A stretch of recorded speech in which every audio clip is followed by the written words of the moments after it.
empreender Se você pensou do zero ou mesmo falou do zero, vou te falar que não. Essa trilha de vídeos é para te incentivar e para te fazer pensar que é empreendendo do negativo. A gente está acostumado a falar empreender do zero, eu comecei a empreender do zero, só que acontece muitas, e vocês sabem, muitos desafios no mercado brasileiro. E vez ou outra a gente tem que empreender do negativo, reempreender.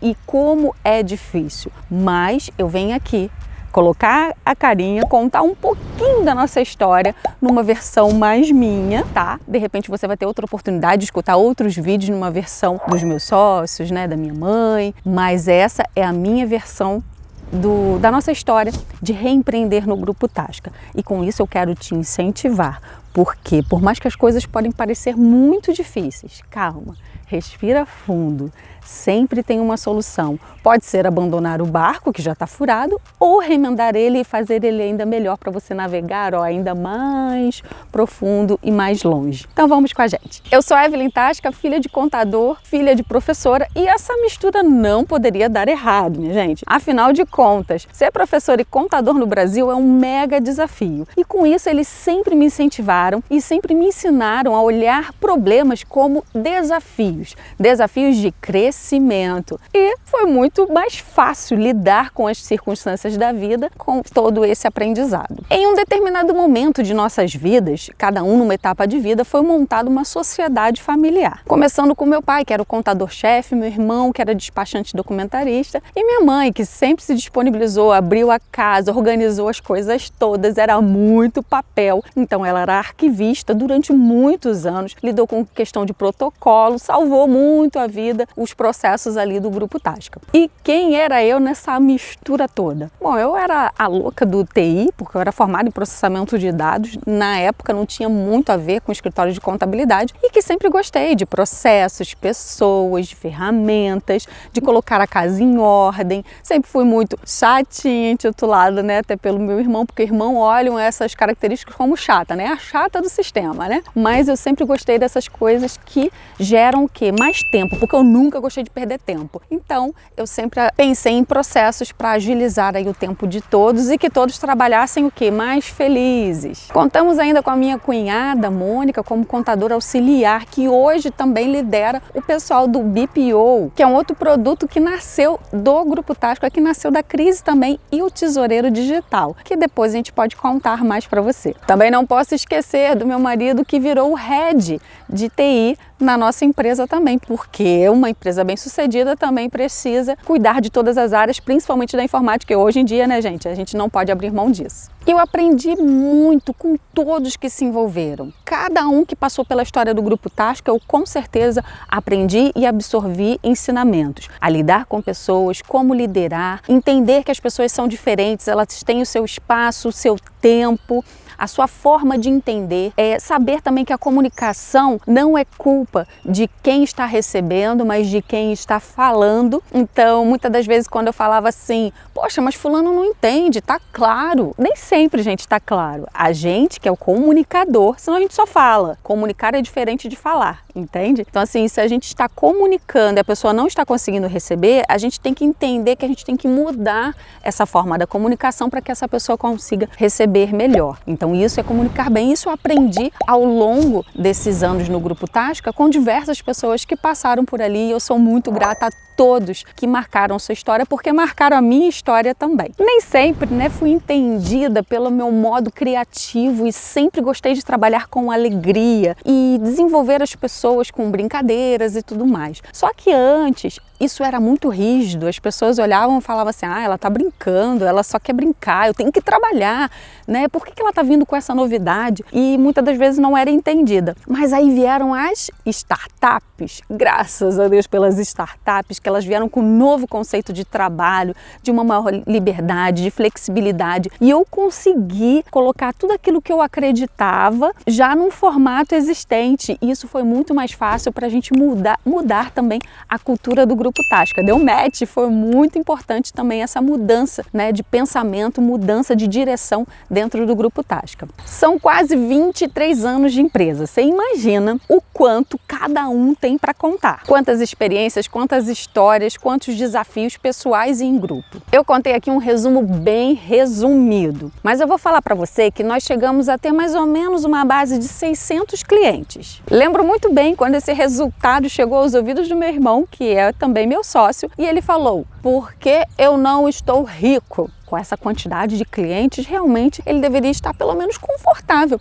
financeiramente, né, à frente de um negócio desses. E você sabe qual foi a resposta? A resposta foi: não sei. E nesse momento a gente tomou uma decisão muito séria, foi de rever todos os processos. Foi demorado, doloroso, foi difícil, porque você tinha que fazer a sua rotina e ainda abrir espaço para mais coisas que demandavam mais tempo e mais energia. Então, resumindo, nós revimos processos, ferramentas, pessoas, precificação, cobrança, ou seja, tudo, né? Carta de cliente, nicho.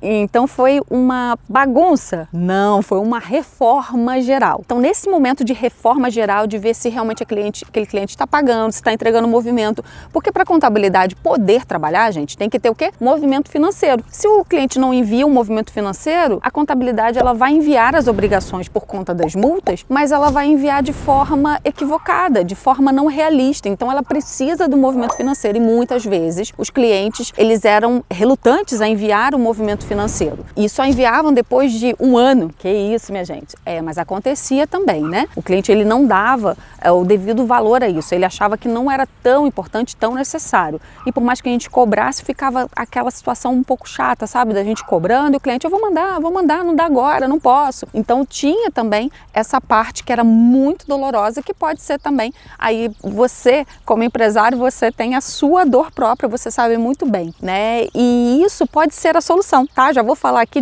das dores, é que nascem as soluções. Então, a partir desse momento, presta muita atenção, porque da dor pode ser a solução para você empreender ou reempreender. E nesse momento, a gente teve que sair um pouquinho do operacional, e isso foi um pouco doído, porque as pessoas falam assim, mas aí você vai parar de trabalhar? Isso é uma outra concepção, sabe? Às vezes o empreendedor, ele acha que ele só está trabalhando se ele está com a mão na massa. E não é exatamente assim, porque uma coisa que a gente sempre ensina também para os empresários que querem virar empreendedores, que eles têm que ser 20% operacional e 80% estratégico.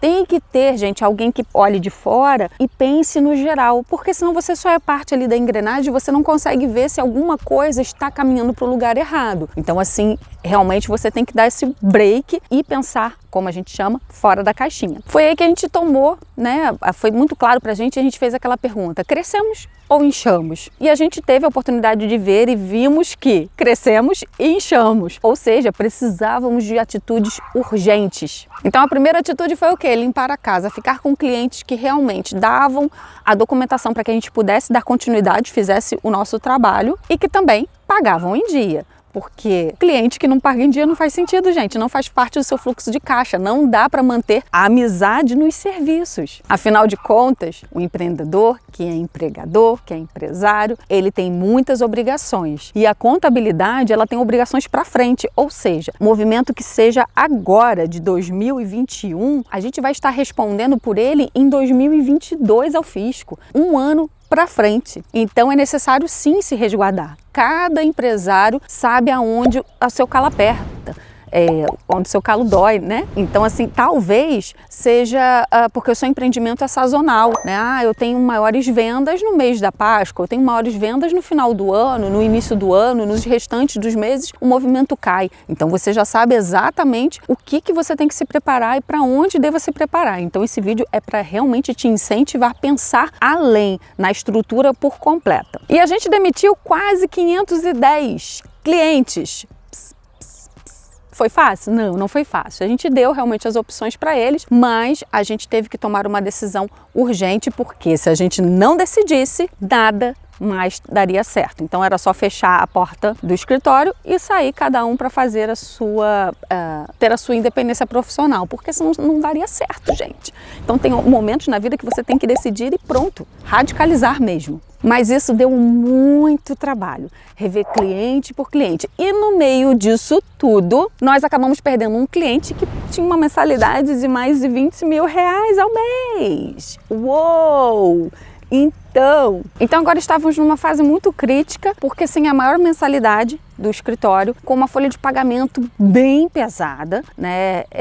Tendo poucos clientes, tendo que fazer tendo que ter outros procedimentos, e estava muito complicado. E o que fazer? O que você faria nessa situação? Porque estávamos numa situação que gerava muito custo e também custava nosso tempo, e a gente ainda tinha que tomar atitudes que a gente não estava muito acostumado, muito adaptado, ou seja, a gente tinha que mudar também a nossa cultura, o nosso posicionamento, e isso foi muito, muito transformador. Uma das pessoas que eu aponto aqui como o maior transformador, né, que se transformou nessa história, que mudou seu mindset, foi meu irmão e sócio Murilo. Ele decidiu mudar a partir desse momento e foi transformador. Nesse momento de crise, eu não sei o que você faria, mas nós continuamos com o time, acreditando que a gente conseguiria clientes muito rápidos, já que a gente fez a limpeza geral e a gente já estava ali se adaptando, já sabia muito bem o que a gente queria no nosso pensamento. Então, nesse cenário, a gente tinha o time completo, entregando todas as declarações, entregando todas as movimentações, limpando tudo, com uma carteira mais enxuta, parecia um conto de fadas. Mas não foi muito bem assim que aconteceu. E eu vou te contar no segundo vídeo. Não perca e até a próxima! Tchau, tchau!